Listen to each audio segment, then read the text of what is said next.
Lift up your heart and praise.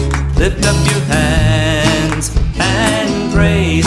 Lift up your voice and praise. And Moshe said, Hear, O Yisrael, Yahweh your Elohim, Yahweh is one. And you shall love Yahweh your Elohim with all your heart, with all your being, and with all your might. And these words which I am commanding you today shall be in your heart, and you shall impress them upon your children, and shall speak of them when you sit in your house and when you walk by the way, when you lie down and when you rise up, and shall bind them as a sign on your hand, and they shall be as frontlets between your eyes, and you shall write them on the doorposts of your house and on your gates. Shabbat Shalom, everyone. Shabbat Shalom to everyone worshiping with us at home. It's a joy to be here today. The name of the message is called Enlightenment Can Get You Lighted Up. Oh, man. You know, one of the things that happened to most of us when we came into this walk is that our eyes were opened up to a whole lot of truth. Oh, man. One of the truly amazing things is that most of it was right before our eyes all along. Oh, man. It was. Oh, yes, there were things that we had to do a little digging to discover, like the name of the Father and the name of the Son. Those things had been hidden, but they were not hidden mysteries. You know, they could be found very easily by looking in some dictionaries and encyclopedias and things, and you can find that out. All right? But much of what we learned was right before our eyes the whole time. It was as if we, like Paul, had scales falling off of our eyes so that we could see for the first time. You know? It was a great thing. I mean, we started to become enlightened to the truth, and our eyes began to open. Now, did you know that the figurative meaning for the word enlightened, it means to have your eyes open. All right? And it means it in this sense. It means to give understanding. It's an idiom for understanding. And what it means is to bring light to the eyes. That's where that idiom comes along. In other words, so that you see or you understand now when you say you've been enlightened with something. But do you remember how wonderful the feeling was? Sure. It's kind of like the tingles, you know?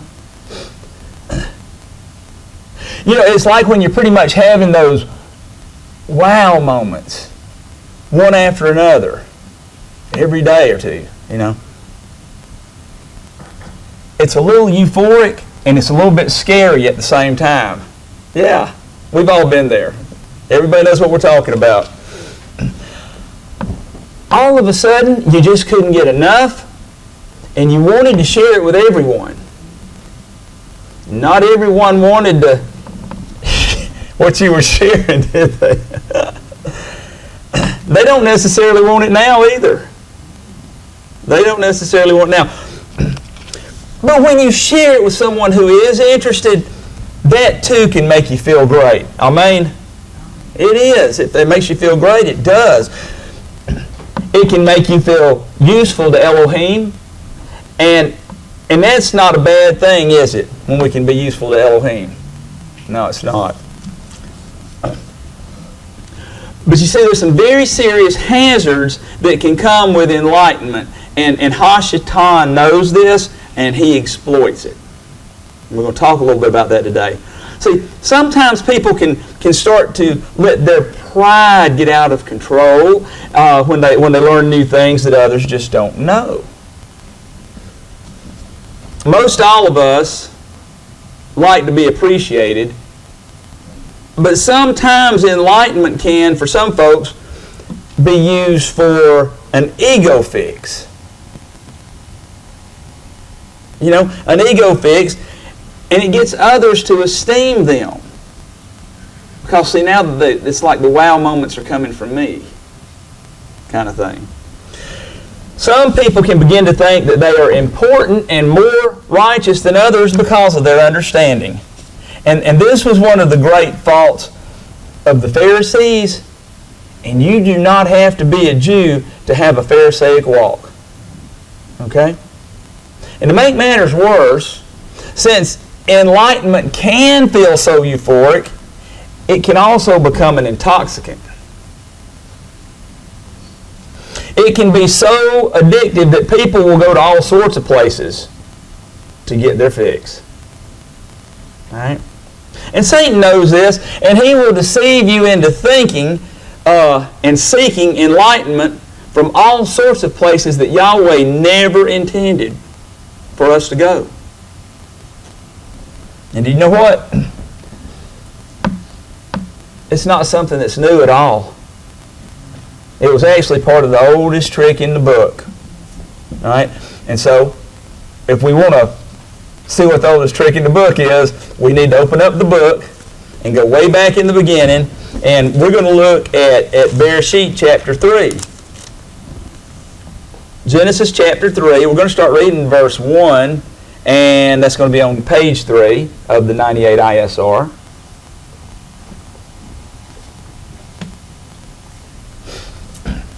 Genesis 3, verse 1.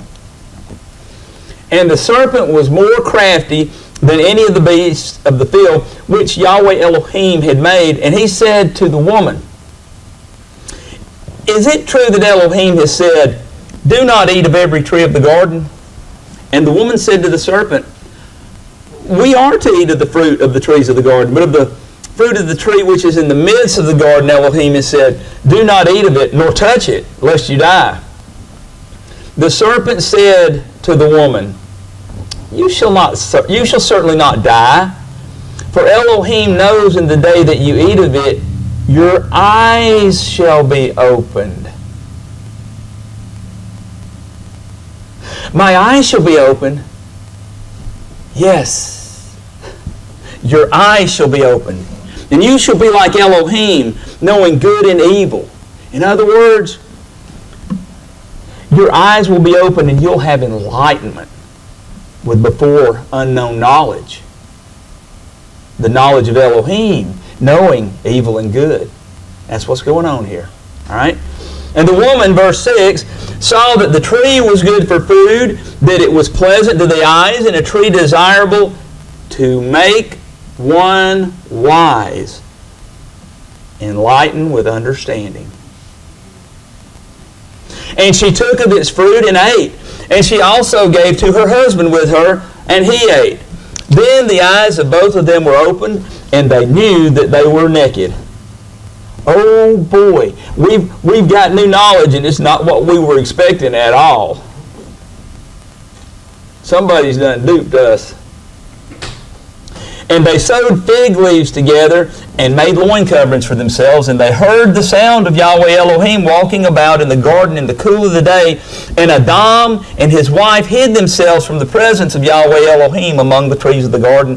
And Yahweh Elohim called unto Adam and said to him, Where are you?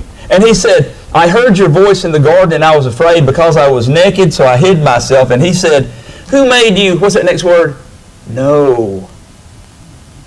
It could just as easily have been said, Who gave you the knowledge? Who enlightened you that you were naked?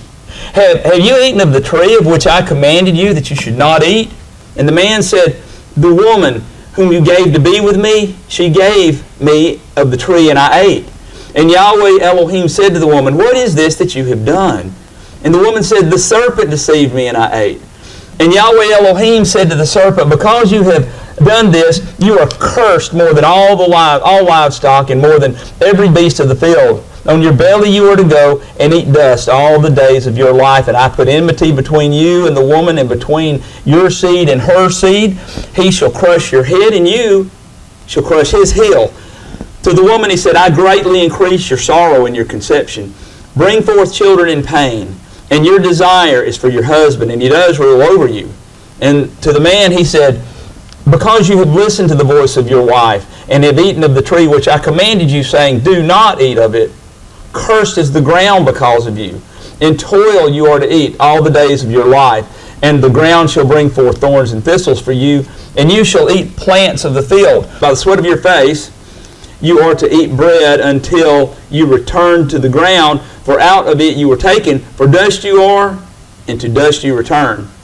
And the man called his wife's name Hawa because she became the mother of all living, and Yahweh Elohim made coats of skin for the man and his wife and dressed them. And Yahweh Elohim said, "See, the man has become like one of us, to know good and evil, and now lest he put out his hand and take also of the tree of life and eat and live forever." So Yahweh Elohim sent him out of the Garden of Eden to till the ground from which he was taken, and he drove the man out. And he placed cherubim at the east of the Garden of Eden, and a flaming sword which turned every way to guard the way to the tree of life. All right? So having knowledge that they weren't supposed to have didn't work out so well for them, did it? But Satan knew that this was an easy way to deceive her with enlightenment. And she knew what Yahweh said. She knew what the rules were, but enlightenment was too much for her to resist. And do you know that overwhelmingly the serpent did not lie to her, but instead got her to turn away from Yahweh because of selfish desire. All right?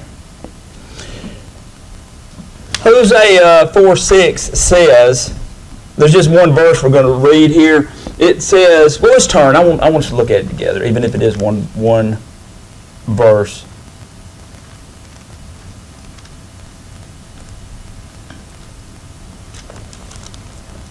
Hosea chapter 4, page 600.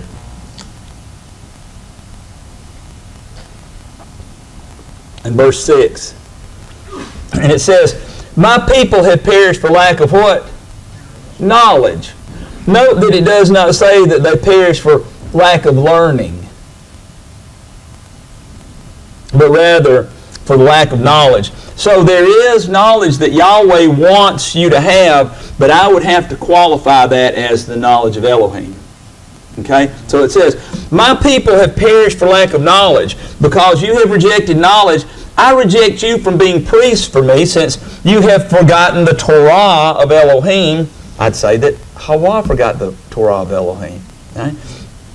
You've forgotten the Torah of Elohim, I also forget your children. We have to be on guard. The oldest trick in the book is still one of the main tactics used by the enemy. It says, first page of the playbook. All right? And Yahshua said, we are to beware of wolves in sheep's clothing. All right? Paul also said this, 2 Corinthians 2 Corinthians chapter 11. We're going to start reading in verse 13.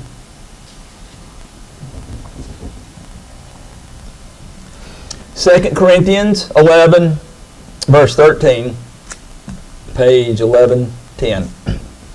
"For such are false emissaries."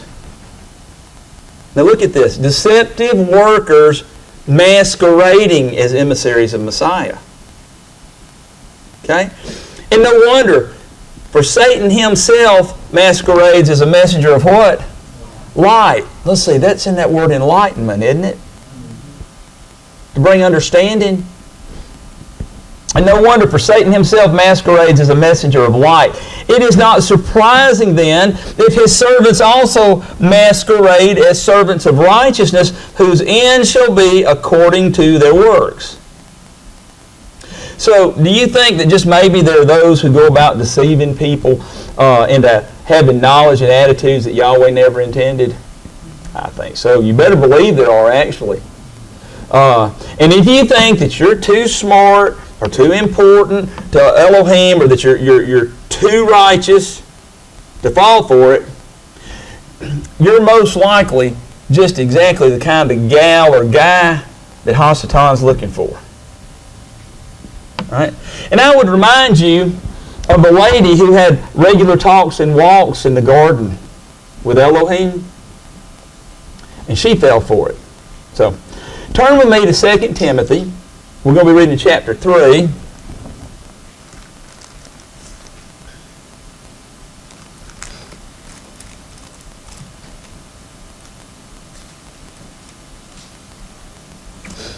let's see.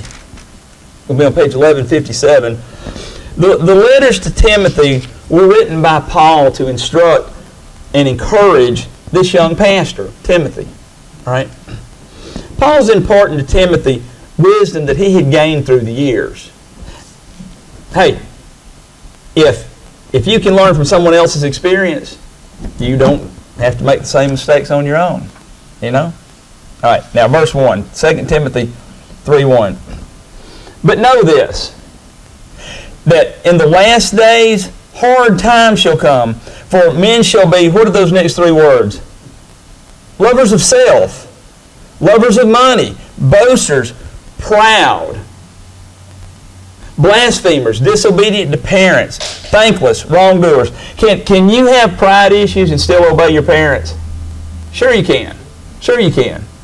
The point being is that Paul's not saying that in the last days there will be individuals with all these characteristics. He's describing the condition of mankind during the last days. Okay? So you can keep the Ten Commandments and still be a pretty crummy person. That's right. All right. Verse 3. Unloving, unforgiving, slanderers, without self-control, fierce, haters of good, betrayers, reckless, puffed up, lovers of pleasure rather than lovers of Elohim, having a form of reverence, and that's important, having a form of reverence, but denying its power, and turn away from these. For among them are those who creep into households and captivate silly women loaded down with sins, led away by various lusts. Now check this out. Remember a while ago what we read in Hosea 4:6? Always learning and never able to come to the knowledge of the truth. My people perish for lack of knowledge, the knowledge of the truth. Okay? All right. Now, it looks to me like you can spend a lot of time learning a bunch of stuff from that gives you a form of reverence, but doesn't draw you near to Yahweh, and it doesn't keep you from perishing. All right? Here's something to think about too, because these that creep into the households captivate silly men too. All right? But they come in through the window. They come in through the windows, Microsoft Windows. But they also come in through Apples and other operating systems too. Okay? They stand out there on the side of the information superhighway. Draw them right in. Draw them right in.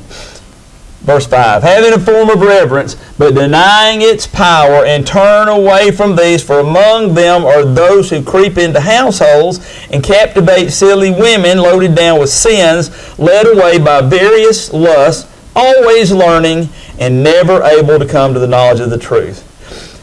In pursuit of enlightenment, we will invite them into our houses, and just like Hawa, we'll eat whatever they're serving up. Eat whatever they're serving up. And we've got to be on guard against that. Verse 8. And as Yochanan and Mamre opposed Moshe, so do these also oppose the truth. Men of corrupt minds, found worthless concerning the belief. But they shall not go on further, for their folly shall be obvious to all, as also of those men became. But you did closely follow my teaching, the way of life, the purpose, the belief, the patience, the love, the endurance, the persecutions, the sufferings, which came to me at Antioch, at Iconium, and at Lystra. What persecutions I bore, yet out of them all the Master delivered me. And indeed, all those wishing to live reverently in Messiah Yahshua shall be persecuted. But evil men and impostors shall go on to the worse, leading astray and being led astray. Well, that tells you something right there. Not just leading astray, but being led astray. Blind leaders of the blind, perhaps. But you stay in what you have learned and trusted, having known from whom you have learned, and that from a babe you have known the set-apart Scriptures, which were able to make you wise for deliverance through belief in Yeshua Messiah. All Scripture is breathed by Elohim and profitable for teaching, for reproof, for setting straight, for instructions in righteousness, that the man of Elohim might be fitted, equipped for every good work. That's good stuff, amen? All right? So, we see that from this, though, this can be very dangerous. All right? And some people just feel really good when folks admire them for understanding and that they have. And when people just feel really good for folks admiring them for the understanding that they have, they can be in jeopardy of double trouble. Pride can take you to a whole new level of addiction when it comes to enlightenment. You see, that's one of the things that made the Pharisees so disgusting to Yeshua. They wanted men to praise them for their deep knowledge and understanding of scriptural matters. They got a charge out of being esteemed by men. If this is a temptation for you, you should look at what Yeshua had to say about folks with this motivation. Luke chapter 18.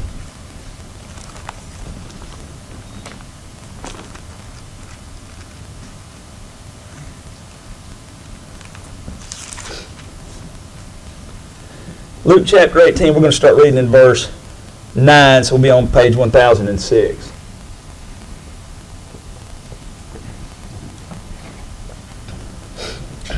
Luke 8, I'm sorry, I said Luke 8, I meant Luke 18. Okay. Luke 18, verse 9. Yeshua speaking here, he says, "And he also spoke this parable to some who relied on themselves, that they were righteous, and looking down on others.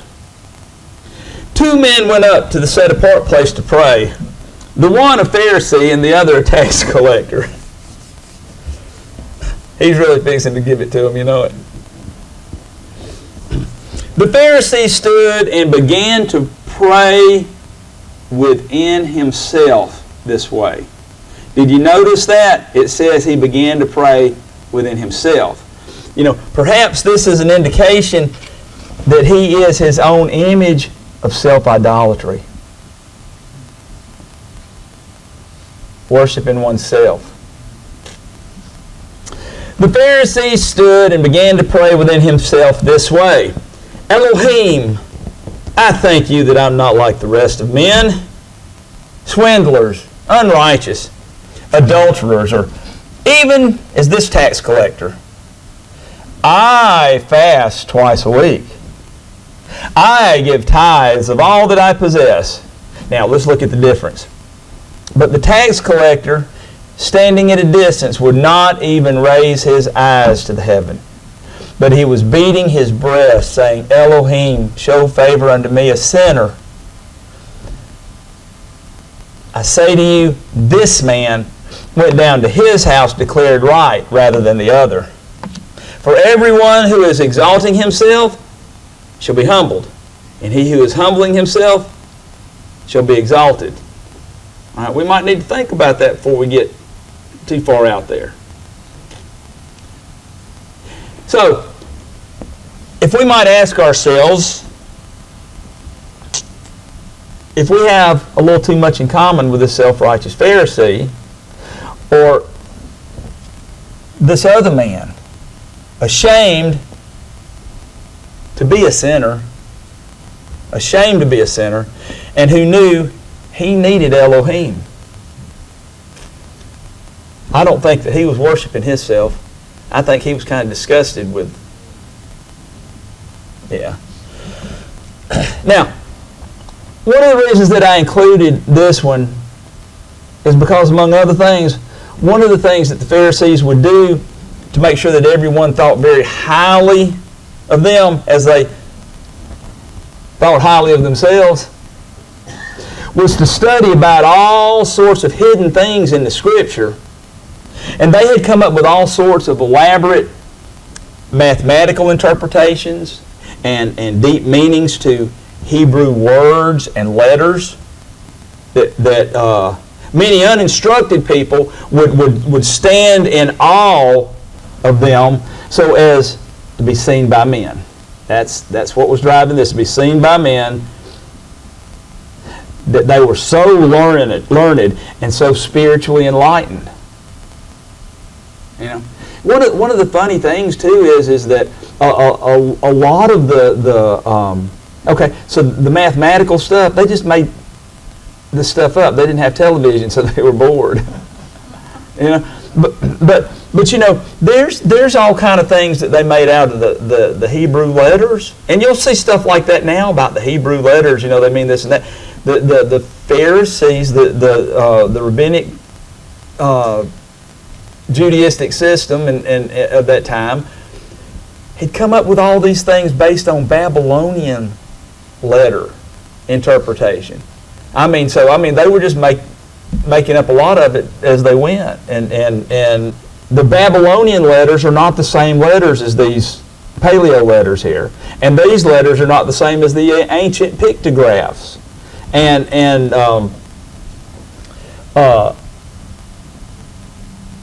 the average person had not been to the academies that the Pharisees and these that were being trained to be rabbis had been to, and so forth, and so people would look at them as if they were just so much more learned, enlightened, righteous than everybody else, and they liked it a lot. We'll get to that in a minute. But YHWH didn't think very highly of this and expressed it pretty clearly where this would lead them. Turn with me to Matthew 23.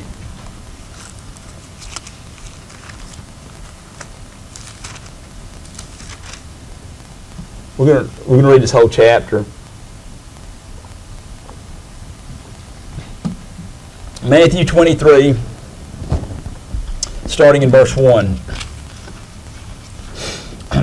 Then YHWH spoke to the crowds and to his taught ones, saying, the scribes and the Pharisees sit on the seat of Moshe. Therefore, whatever they say to you to guard and do. But do not do according to their works, for they say and do not do. That's very important, folks. That's very important. Talk is cheap. Talk is cheap. For they bind heavy burdens, hard to bear, and lay them on men's shoulders, but with their finger they do not wish to move them. Verse 5. And they do all their works to be seen by who? By men. And they make their tefillin wide, and they lengthen the zitzio to their garment. Now, why might you do that? Why might you lengthen the zitzio to your garment? Well, see, this thing's supposed to be a reminder to keep all of Yahweh's commands. So if you make it so much longer, it's as if you're saying to everybody, I really, really focus on what I'm supposed to be doing and the law of Elohim, and that's because I'm so great. All right, that's what's going on. It was to draw attention to themselves. And they lengthened the zitzio to their garments. And they loved the best places at feasts, and the best seats in the congregations, and the greetings in the marketplaces, and to be called by men, Rabbi, Rabbi. But you do not be called Rabbi, for one is your teacher, the Messiah, and you are all brothers. And do not call anyone on earth your father, for one is your Father, he who is in the heavens. Neither be called leaders, for one is your leader, the Messiah. But the greatest among you shall be your servant, and whoever exalts himself shall be humbled, and whoever humbles himself shall be exalted. But woe to you, scribes and Pharisees, hypocrites! You know what hypocrite means? It means an actor. That's what the word means. It comes from the Greek word that means actor. You're playing like you're somebody else. You're playing like you're a different character. But woe to you, scribes and Pharisees, verse 13, hypocrites, because you shut up the rain of the heavens before men, for you do not go in, nor do you allow those who are entering to go in. Woe to you, scribes and Pharisees, hypocrites, because you eat up widows' houses, and for a show make long prayers. Because of this you shall receive greater judgment. Woe to you, scribes and Pharisees, hypocrites, because you go about the land and the sea to win one convert, and when he is won, you make him a son of Gehenna twofold more than yourselves. Woe to you, blind guides, who say, whoever swears by the dwelling place, it does not matter, but whoever swears by the gold of the dwelling place is bound by oath. I wonder where they got that stuff. That's not in the Torah. Fools and blind. For which is greater, the gold of the dwelling place that sets the gold apart? And whoever swears by the altar, it does not matter, but whoever swears by the gift that is on the altar is bound by oath. Fools and blind, for which is greater, the gift or the altar that sets the gift apart? He then who swears by the altar swears by it and by all that is upon it.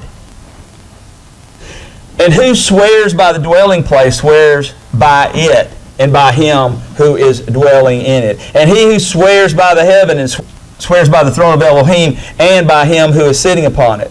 Woe to you, scribes and Pharisees, hypocrites, because you tithe the mint and the anise and the cumin, and have neglected the weightier matters of the Torah, the right ruling and the compassion and the belief. These need to have been done without neglecting the others. Now, before we go on, do you realize that these guys have set up a system here to make them look like they have got a handle on righteousness? Blind guides, straining out a gnat and swallowing a camel. Woe to you, scribes and Pharisees, hypocrites, because you clean the outside of the cup and the dish, but inside they are filled with plunder and unrighteousness. Blind Pharisees, first clean the inside of the cup and dish, so that the outside of them become clean too. Woe to you, scribes and Pharisees, hypocrites, because you are like whitewashed tombs, which outwardly indeed look well, but inside are filled with dead men's bones and all uncleanliness. So you too outwardly indeed appear righteous to men, but inside you are filled with hypocrisy and lawlessness. Woe to you, scribes and Pharisees, hypocrites, because you build the tombs of the prophets and decorate the monuments of the righteous and say, if we had lived in the days of our fathers, we would not have taken part with them in the blood of the prophets. Thus, you bear witness against yourselves that you are the sons of those who did murder the prophets, and you fill up the measure of your fathers. Serpents, brood of adders, how would you escape the judgment of Gehenna? Because of this, see, I send you prophets and wise men and scholars of Scripture. Some of them you shall kill and impale, and some of them you shall flog in your congregations and persecute from city to city, so that on you should come all the righteous blood shed on the earth, from the blood of righteous Abel to the blood of Zechariah, son of Berechiah, whom you murdered between the dwelling place and the altar. Truly I say to you, all this shall come upon this generation. Yerushalayim, Yerushalayim, killing the prophets and stoning those who are sent to her. How often I wish to gather your children together, the way a hen gathers her chickens under her wings, but you would not. See, your house is left to you laid waste. For I say to you, from now on, you shall by no means see me until you say, blessed is he who is coming in the name of Yahweh. So we might do well to examine ourselves. And another thing is this, Yahweh knows the heart, brothers and sisters. He knows the hearts of those Pharisees just like He knows the heart of that tax collector. And it doesn't matter what you look like on the outside. He knows there's dead men's bones inside of that tomb. And He knows if you're covering up a bad motive with a good motive. He knew it when the Pharisees did it, and He knows it when we do it too. Here's another reason to resist the temptation to be lifted up. Let's look at James chapter 3.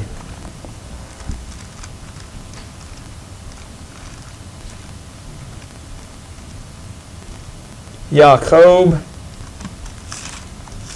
chapter 3. We'll start reading verse 1 on page 1175.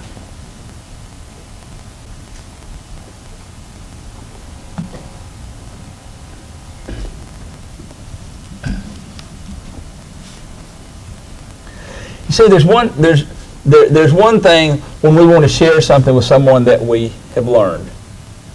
There's something else when we feel like it's our duty to instruct others and how they should go. Verse 1. Not many of you should become teachers, my brothers, knowing that we shall receive greater judgment. For we all stumble in many matters. If anyone does not stumble in word, he is a perfect man, able also to bridle the entire body. Look, we put bits in the mouths of horses for them to obey us, and we turn their body. Look at the ships too. Although they are so big and are driven by strong winds, they are turned by a very small rudder wherever the pilot intends. So too the tongue is a little member, yet boasts greatly. See how a little fire kindles a great forest. See, enlightenment can get you lighted up. And the tongue is a fire, the world of unrighteousness. Among our members the tongue is set, the one defiling the entire body, and setting on fire the wheel of life, and it is set on fire by Gehenna. So we need to be very careful about what is motivating us to teach or to share. If it's to draw attention to Yahweh, or is it to draw attention to someone else? Right? Now, so this is very important. Matthew 22. Matthew 22, we're going to start reading verse 34, page 944.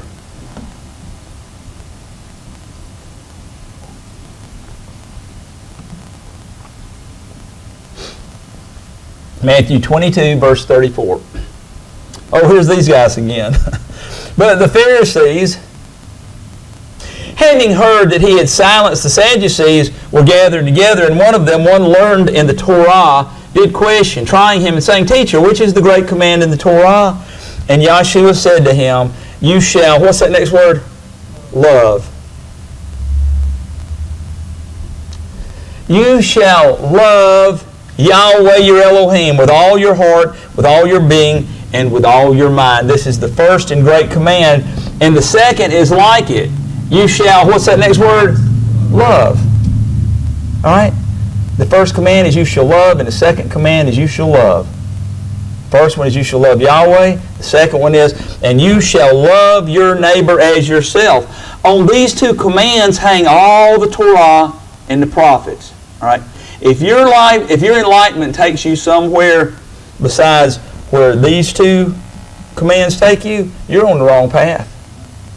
You are on the wrong path. And there's a good chance that it's quite a broad path and not the one that leads to life. All right? You know, and I have to ask this question too. See, a man convinced against his will is of the same opinion still. All right? Now,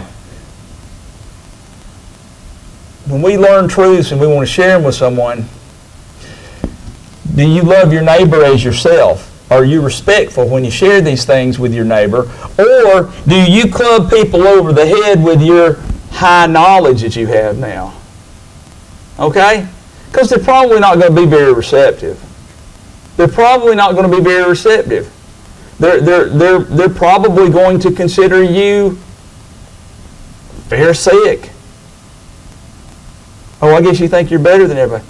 All right? Or do you share it with them in humility and in love? I know that it can be frustrating when we share with people and they just won't see. But we need to be careful because that's an opportunity for Hasatan to push somebody away that Yahweh's trying to draw.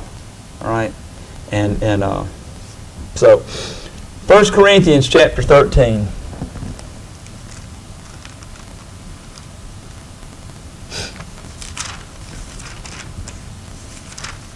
I think most everybody is familiar with this one.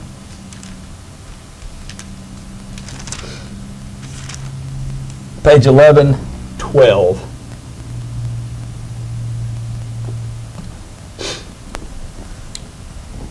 First Corinthians 13, verse 1. If I speak with the tongues of men and of messengers, but do not have love, I have become a sounding brass or a clanging cymbal. Now listen, if somebody's sitting there beating a cymbal next to your head, what are you going to do? I'm going to cover my ears. All right? Verse 2. And if I have prophecy and know all secrets and all knowledge, do you see that? If I have got all this enlightenment going on, and if I have all belief so as to remove mountains but do not have love, I'm nothing at all. And if I give out all my possessions to feed the poor, and I give my body to be burned but do not have love, I'm not profited at all. Love is patient, is kind. Love does not envy. Love does not boast, is not puffed up, does not behave indecently, does not seek its own, is not provoked, reckons not the evil, does not rejoice over the unrighteousness, but rejoices in the truth. It covers all, believes all, expects all, endures all. Love never fails. And whether there be prophecies, they shall be inactive, or tongues, they shall cease, or knowledge, it shall be inactive. For we know in part, and we prophesy in part, but when that which is perfect has come, then that which is in part shall be inactive. When I was a child, I spoke as a child. I thought as a child. I reasoned as a child. But when I became a man, I did away with childish matters. For now we see in a mirror dimly, but then face to face. Now, I know in part, but then I shall know, as I also have been known. And now belief, expectation, and love remain. These three, but the greatest of these is love. And that's how we should walk this walk. Amen? That's how we should walk this walk. All right? That's where these two great commandments will take you. That's where they should take us. And then there's this, Revelation 20.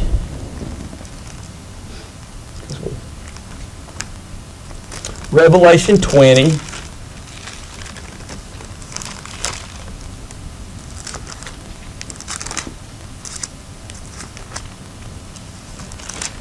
I'm going to read it starting in verse 10, page 1208. Revelation 20, verse 10. And the devil who, what's those next three words? Led them astray. Wonder if he could be doing that, masquerading as a messenger of light and that kind of thing, and having a form of reverence, and keeping people learning but never bringing them to the knowledge of the truth. Wolves in sheep's clothing, you think? And the devil who led them astray was thrown into the lake of fire and sulfur, where the beasts and the false prophets are, and they shall be tortured day and night forever and ever. And I saw a great white throne, and him who was sitting on it, from whose face the earth and the heaven fled away, and no place was found for them. And I saw the dead, small and great, standing before the throne, and the books were opened. And another book was opened, which is the book of life. And the dead were judged from what is written in the books according to their works. And the sea gave up the dead who were in it, and death and the grave gave up the dead who were in them, and they were judged each one according to his work. And the death and the grave were thrown into the lake of fire. This is the second death. And if anyone was not found in the book of life, he was thrown into the lake of fire. I wonder if that would be that Gehenna that Yeshua was talking about. I can tell you this, I don't want to wind up there. Not even in the wintertime. I do not want to wind up there. All right? Look what Yeshua said here, Matthew 18.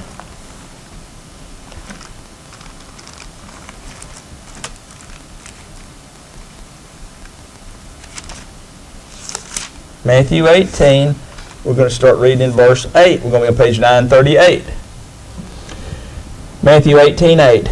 If your hand or foot causes you to stumble, cut it off. Throw it away from you. It is better for you to enter into life lame or crippled rather than having 2 hands or 2 feet to be thrown into the everlasting fire. You think maybe that's what we're talking about there in Revelation? 9.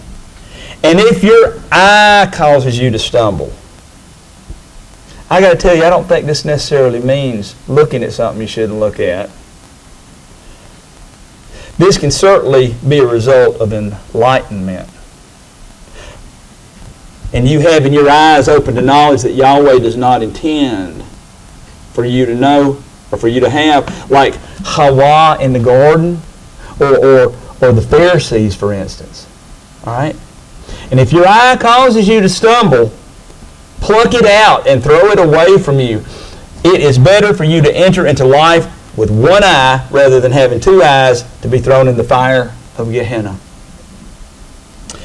You know, getting in this walk at the start, it feels an awful lot like the tingles when you're falling in love with someone. Amen? Can you relate to that? You just think about it all the time. It's just ever in the front of your mind.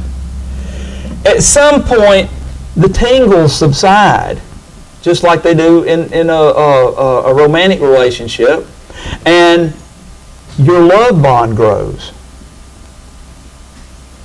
The tingles are nice, but if you're always in pursuit of tingles, you may find yourself looking for love in all the wrong places.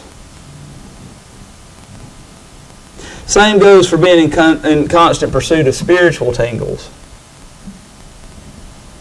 And it may have you looking in the wrong places for that too. All right? Our walk should bring us to a place of love for Yahweh and for others, and not just a feeling. So, guard your eyes and guard your heart, because enlightenment can get you lighted up. Yahweh ba'ishmareka ya'er Yahweh panavaleka bikuneka yasa Yahweh panavaleka bi'asem laka shalom. Yahweh bless you and guard you. Yahweh make His face to shine upon you and show favor to you. Yahweh lift up His face upon you and give you His complete contentment.